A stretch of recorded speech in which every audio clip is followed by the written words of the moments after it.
Good morning बच्चों। Chapter 5 में आज हम आगे जेनेटिक डिसऑर्डर्स पर बात करते हैं। Genetic disorders can be grouped into two categories. First is Mendelian disorders, second is chromosomal disorders. इस चैप्टर में हम 3 डिसऑर्डर्स मेंडेलियन डिसऑर्डर में पढ़ेंगे, 3 एग्जाम्पल्स, और 3 इन क्रोमोसोमल डिसऑर्डर्स, राइट। अब ये होते क्या हैं? मेंडेलियन डिसऑर्डर्स को मेंडेलियन डिसऑर्डर्स क्यों कहा जाता है? एक तो ये मेंडल के लॉज को फॉलो करते हैं, या इन डिसऑर्डर्स को हम किसी पेडिग्री में स्टडी कर सकते हैं बाय यूजिंग मेंडेलियन डिसऑर्डर। दूसरा, मेंडेलियन डिसऑर्डर्स वो जेनेटिक डिसऑर्डर हैं जिनमें एक सिंगल जीन में अल्टरेशन या म्यूटेशन होता है। When a single gene is Altered और म्यूटेटेड, सिंगल जीन में कोई डिफेक्ट आता है या अल्टरेशन हो जाता है या बेस पेयर अल्टर हो जाता है, या पॉइंट म्यूटेशन हो जाता है। पॉइंट म्यूटेशन, उस तरह के जेनेटिक डिसऑर्डर को बोलेंगे Mendelian disorder. And these disorders obey the principles of Mendel's inheritance while transferring from one generation to the next. एक जनरेशन से दूसरे जनरेशन में जाते समय ये डिसऑर्डर, जो कि सिंगल जीन में म्यूटेशन के कारण अराइज होते हैं, ये फॉलो करते हैं मेंडल्स लॉज का। और पेडिग्री एनालिसिस से we can trace these disorders. Mendelian disorder के एग्जाम्पल्स हैं haemophilia, colour blindness, cystic fibrosis, sickle cell anaemia, phenylketonuria. ये सब मेंडेलियन डिसऑर्डर के एग्जाम्पल हैं। इनमें से हम इस चैप्टर में हीमोफीलिया, सिकल सेल एनीमिया और फिनाइलकीटोन्यूरिया, इन तीनों को डिटेल में, इन तीनों पर 3 मेंडेलियन डिसऑर्डर के बारे में डिटेल में पढ़ेंगे। दूसरे होते हैं क्रोमोसोमल डिसऑर्डर्स। क्रोमोसोमल डिसऑर्डर्स होते हैं आइदर गेन और लॉस ऑफ वन और मोर क्रोमोसोम्स। सेल डिवीजन के दौरान या मियोसिस के दौरान कभी कभी क्रोमेटिड्स सेपरेट होना फेल हो जाता है, या chromatids could not separate and one और मोर क्रोमोसोम में be present extra, means gain of one or more chromosome or loss of one or more chromosome, that is called chromosomal disorder। इसमें जैसे normal human being में 46 होते हैं, सो 46 से एक कम हो सकता है या एक ज़्यादा होगा। इस तरह के डिसऑर्डर्स को बोलेंगे क्रोमोसोमल डिसऑर्डर्स। इनमें मेंडल्स लॉज फॉलो नहीं होते हैं। और इस तरह के 3 डिसऑर्डर हम इसमें पढ़ेंगे, down syndrome, Klinefelter syndrome and Turner syndrome. अब हम इस चैप्टर के इस मेंडेलियन डिसऑर्डर में पहला बात करते हैं हीमोफीलिया।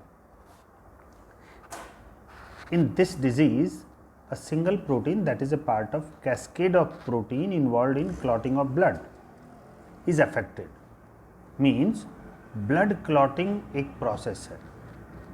clotting of blood एक process है कि within 3 minutes कहीं अगर हमारे बॉडी पार्ट पे कट लगता है तो ब्लीडिंग 3 मिनट के अंदर रुक जानी चाहिए और क्लॉट फॉर्म हो जाता है।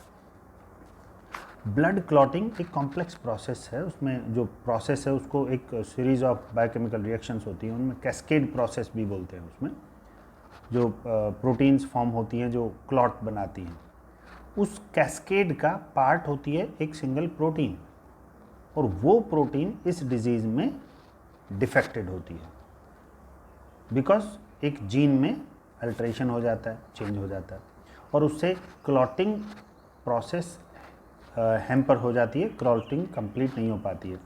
सो क्लॉट नहीं होने से नॉन स्टॉप ब्लीडिंग होने लगती है कट से, और उससे पर्सन में डाई, फाइनली ब्लीडिंग रुकती नहीं। उस डिजीज़ को हम बोलेंगे हीमोफीलिया। ये जो तीनों डिजीज़ की बात कर रहे हैं हम, हीमोफीलिया, सिकल सेल एनीमिया और फिनाइलकीटोन्यूरिया, ये तीनों ही रिसेसिव जीन के कारण होती हैं, ये हमें याद रखना है। इनमें से हीमोफीलिया जो एक है वो सेक्स लिंक्ड है। कैसी है? सेक्स लिंक्ड है। इसका जो जीन होता है रिसेसिव होता है, बट वो मेल और फीमेल सेक्स क्रोमोसोम पर लोकेटेड, या ये कहिए कि एक्स क्रोमोसोम पर लोकेटेड होता है, तो इसको एक्स लिंक्ड भी बोलते हैं। क्या बोलते हैं? X linked.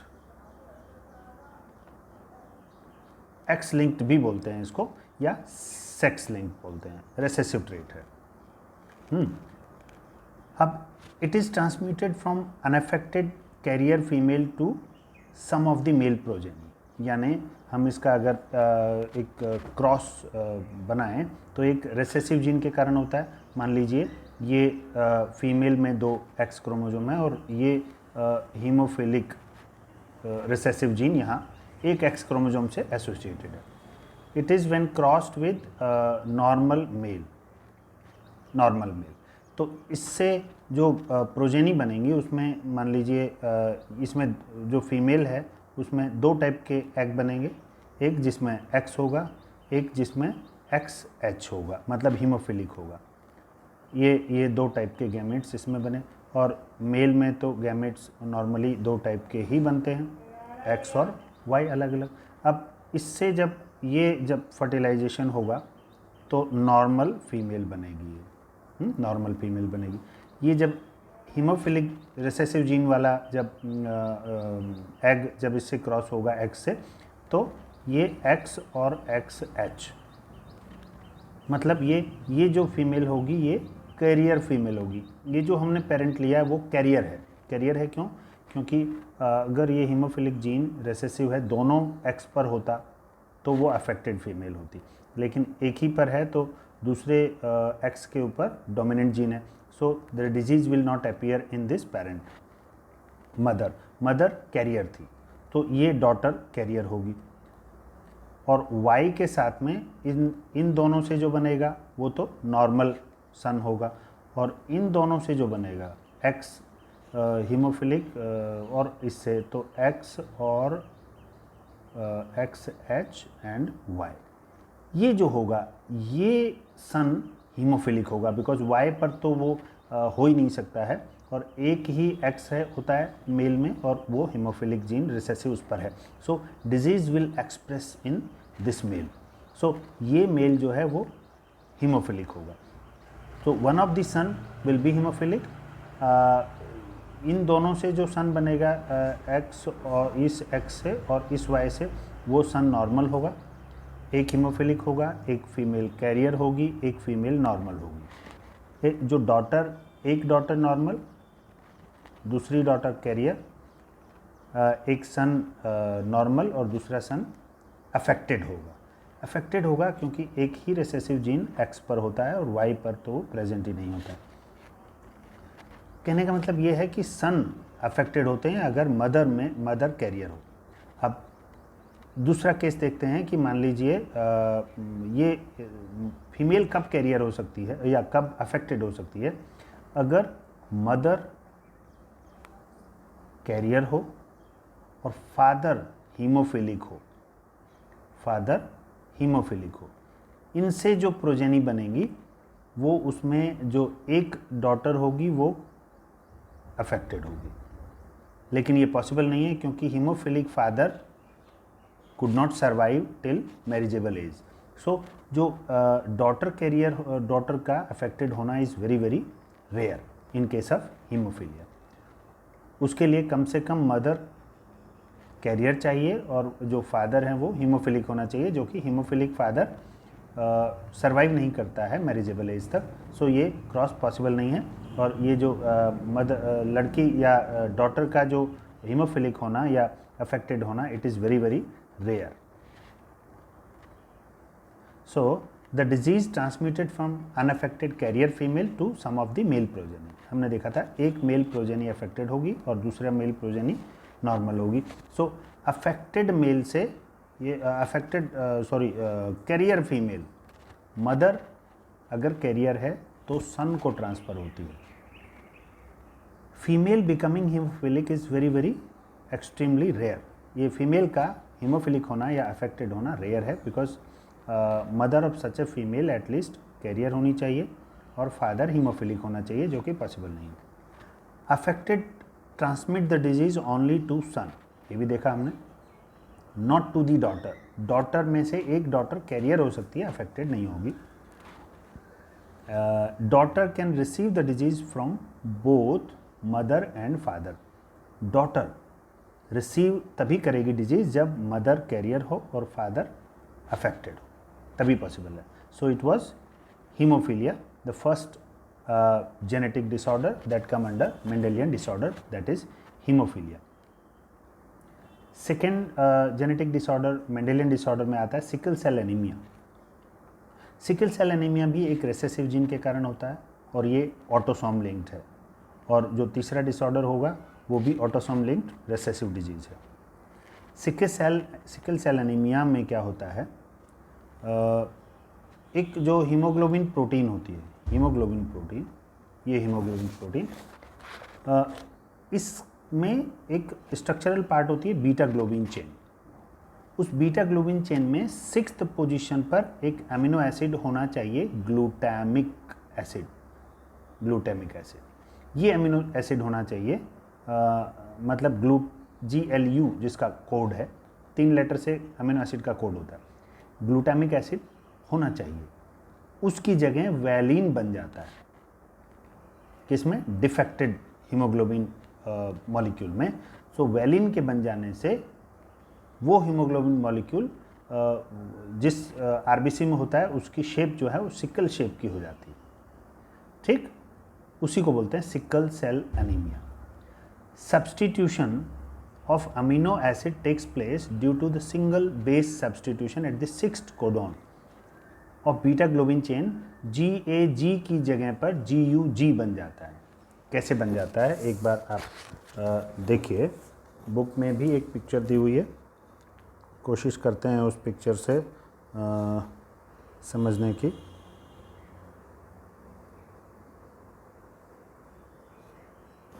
बुक में देखिए, ये देखिए, ये नॉर्मल शेप ऑफ आरबीसी है। इस नॉर्मल आरबीसी में जो 2 डीएनए स्ट्रैंड हैं उनमें ये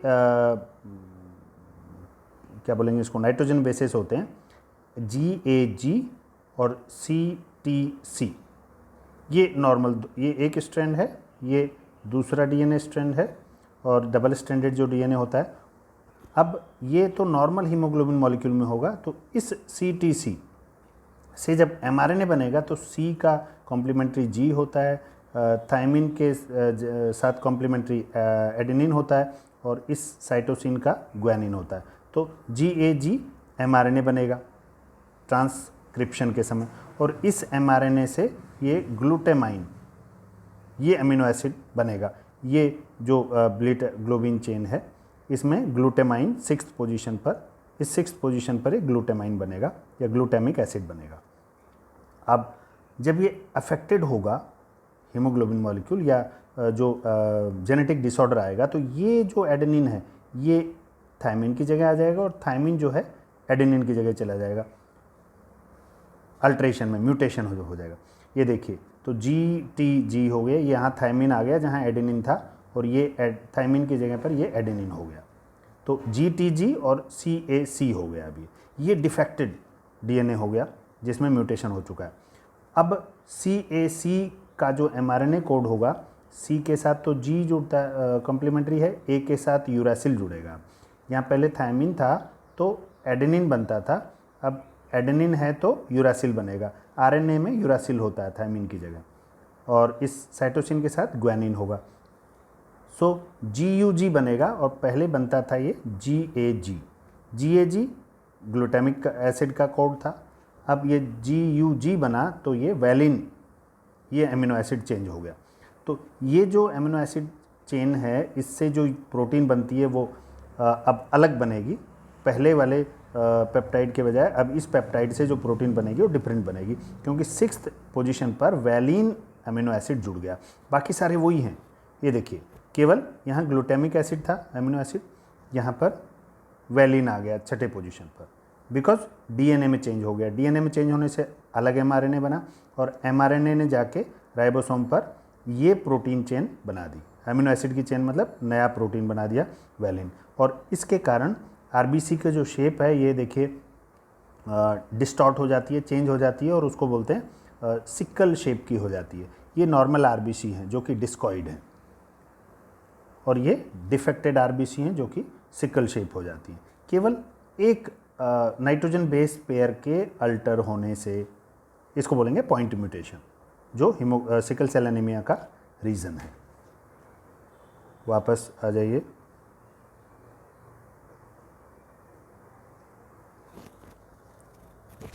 अब इसमें देखिए कहाँ पर हम थे, ओके, द म्यूटेंट हीमोग्लोबिन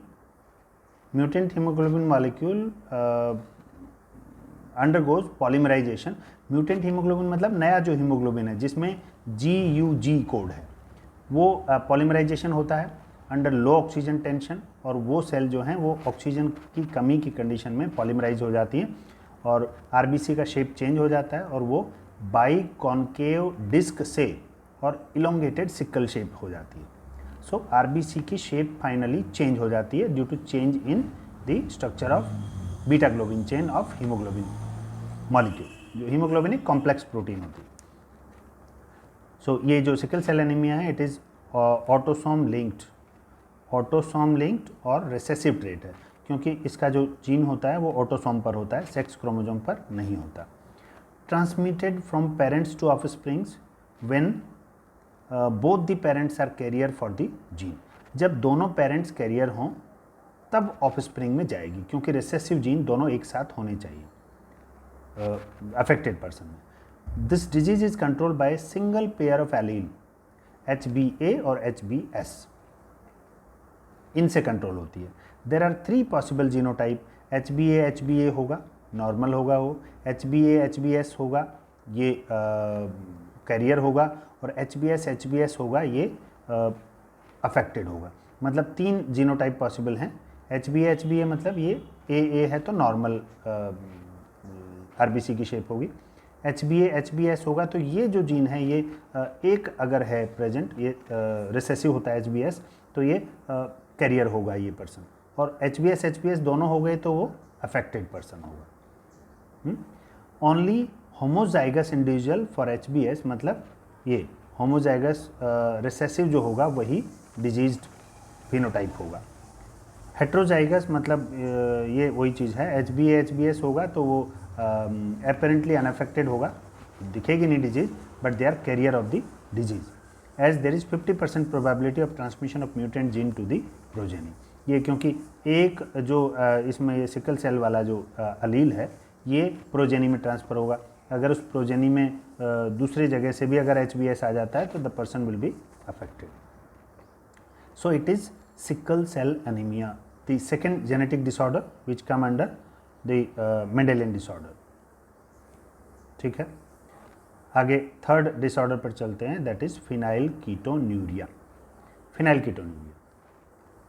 ये भी एक ऑटोसोमल ट्रेट है। देखिए, first haemophilia was sex linked या एक्स लिंक्ड डिजीज़ थी और वो भी रिसेसिव थी। Second was sickle cell anaemia, वो भी रिसेसिव ट्रेट था और ऑटोसोमल था, और ये भी ऑटोसोम लिंक्ड रिसेसिव ट्रेट है, मतलब रिसेसिव जीन के कारण होता है, और रिसेसिव जीन जब दोनों एक साथ होंगे तो ये डिसऑर्डर होगा। इनबॉर्न एरर इन मेटाबॉलिज्म, ये इनबॉर्न होता है और मेटाबॉलिक एरर है। मेटाबॉलिज्म में एरर आ जाती है या कोई एक पर्टिकुलर जो एंजाइम बनाने वाला जो जीन है वो डिफेक्टेड हो जाता है।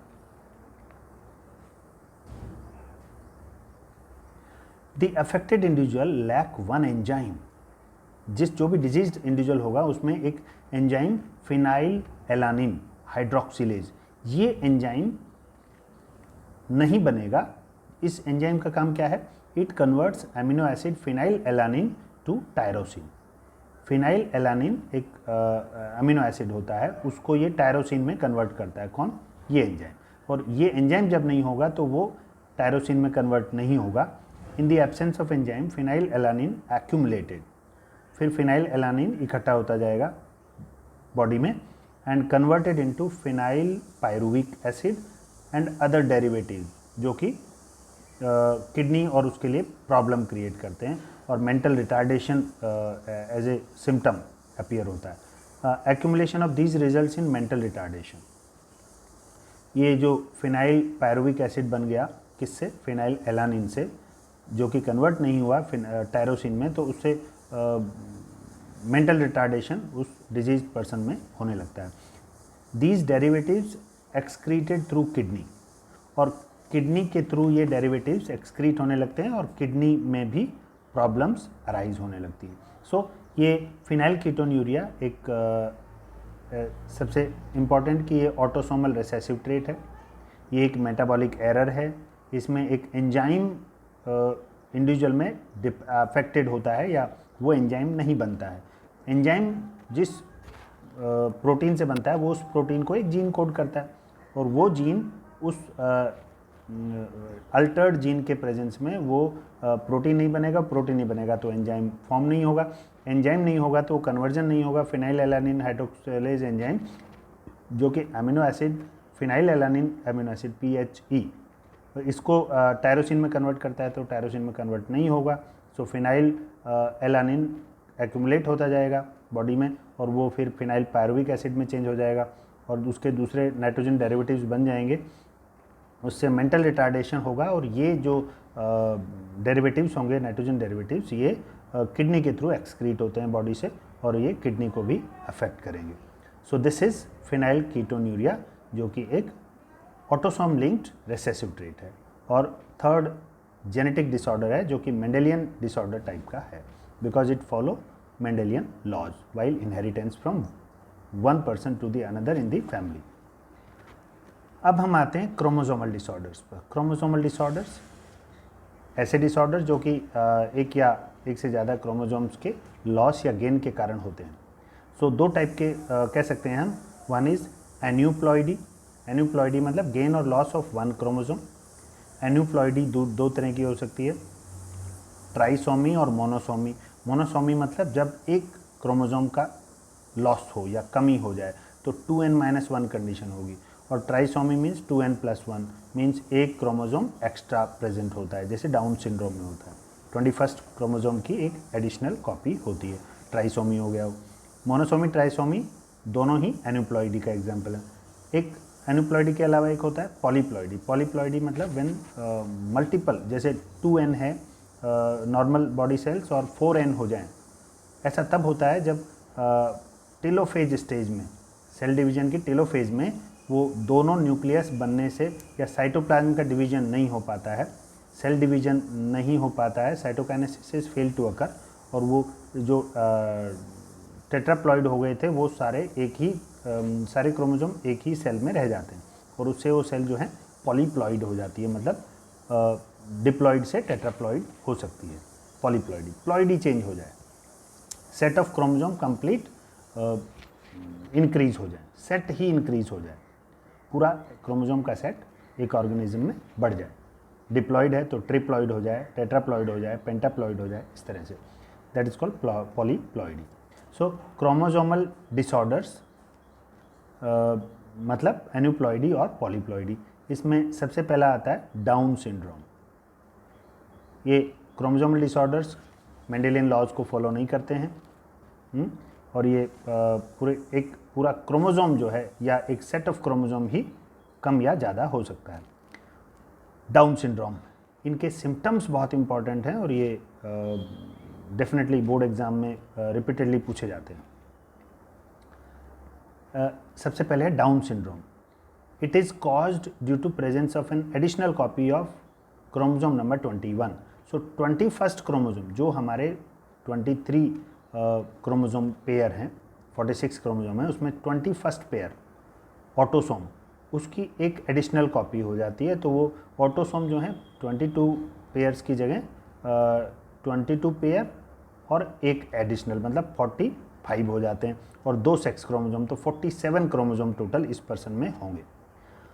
ये एक जो किसने लैंगडन डाउन ने किया था डिस्कवर, इसको फर्स्ट डिस्क्राइब किया था इस डिसऑर्डर को, उन्हीं के नाम पर इसको डाउन सिंड्रोम बोलते हैं 1866 में। ये जो सिम्टम है ये बहुत इंपॉर्टेंट है इस डिजीज़ के। डाउन सिंड्रोम जिसमें दिखेगा और ये सिम्टम इन्हीं वर्ड्स में बिल्कुल याद रखने हैं। We need not to change any term, क्योंकि यही टर्म जब आप एग्ज़ाम में लिखेंगे तभी वो वैल्यू पॉइंट्स आपको मिलेंगे, मतलब मार्क्स मिलेंगे। और अपनी तरफ से अगर वर्ड्स चेंज कर दिए तो विल लूज मार्क्स। सबसे पहला सिम्टम है short stature with small round head. Round head होगा, छोटी हाइट होगी जो अफेक्टेड इंडिविजुअल होंगे। फरोड टंग, मतलब टंग में, जीभ में एक फरो होगी, कैरेक्टरिस्टिक फरो बनेगी, एक फरो फॉर्मेशन होगा टंग में। पार्शली ओपन माउथ, मुंह पार्शली खुला रहेगा हमेशा, ठीक है। पाम इज ब्रॉड, हथेली ब्रॉड होगी और उस पर एक पाम क्रीज होगी, पाम क्रीज का पाया जाना है, broad palm with palm crease. Physical, psychomotor and mental development is retarded, मतलब मेंटली रिटार्डेड होगा वो पर्सन। सो ये कुछ सिम्टम्स हैं जो डाउन सिंड्रोम को रिप्रेजेंट करते हैं। अब नेक्स्ट सिंड्रोम या नेक्स्ट क्रोमोसोमल डिसऑर्डर पर आते हैं। Second is Klinefelter syndrome. Klinefelter syndrome, it is caused due to presence of an additional copy of X chromosome, मतलब जो मेल में एक एक्स क्रोमोसोम होता है, फीमेल में 2 एक्स क्रोमोसोम होते हैं। तो अगर मेल में ये जो क्लाइनफेल्टर सिंड्रोम होता है ये मेल में ही होता है, और मेल में ये एक एक्स क्रोमोसोम एक्स्ट्रा होता है। नॉर्मल में एक्स और वाई होने चाहिए, लेकिन एक और एक्स हो जाता है, मतलब 2 एक्स क्रोमोसोम होंगे और एक वाई होगा, किसके अलावा 44 ऑटोसोम के साथ साथ। तो टोटल 47 हो गए chromosomes. Klinefelter syndrome number 1 male में होता है और एक एक्स्ट्रा कॉपी होती है एक्स क्रोमोसोम की। अब इसके सिम्टम्स क्या होंगे? सबसे पहले ओवरऑल मैस्कुलाइन डेवलपमेंट होगा, मतलब मेल होगा, वो person will be male, masculine development होगा, उसमें मेल कैरेक्टर डोमिनेट करेंगे। Also develop some feminine characters because जो एक्स क्रोमोसोम है एक एक्स्ट्रा कॉपी है, इसके कारण उसमें फेमिनाइन कैरेक्टर भी डेवलप हो जाते हैं, जैसे डेवलपमेंट ऑफ ब्रेस्ट, और इसको बोलते हैं gynaecomastia. Gynaecomastia, it is the term given when a male develop breasts. Breast development takes place only generally in females, but if it develop in Klinefelter affected male, it is called gynecomastia. Individuals are sterile. Individual fertile नहीं होते हैं, sterile होते हैं. So important is they are basically they are males. Masculine development होता है, masculine development होता है number 1, फिर उनमें development of breast, and individuals are sterile या non fertile, they can not bear child. ये सिम्टम्स हैं क्लाइनफेल्टर सिंड्रोम के, ये मेल में होता है। डाउन सिंड्रोम किसी में भी हो सकता था, बट ये मेल में होता है। और ये अब थर्ड टाइप का जो क्रोमोसोमल डिसऑर्डर है, that is Turner syndrome. It is cause due to absence of one of the X chromosome. एक एक्स क्रोमोसोम, ये जो डिसऑर्डर होगा ये फीमेल में होगा।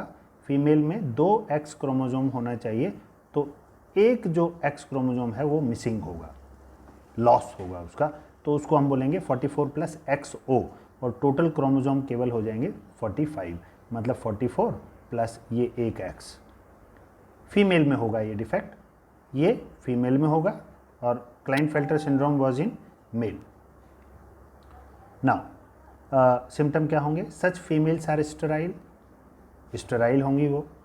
ओवरीज आर रूडिमेंट्री, ओवरीज पूरी तरह से डेवलप नहीं होंगी, and unable to produce female gamete, that is why sterile होंगी।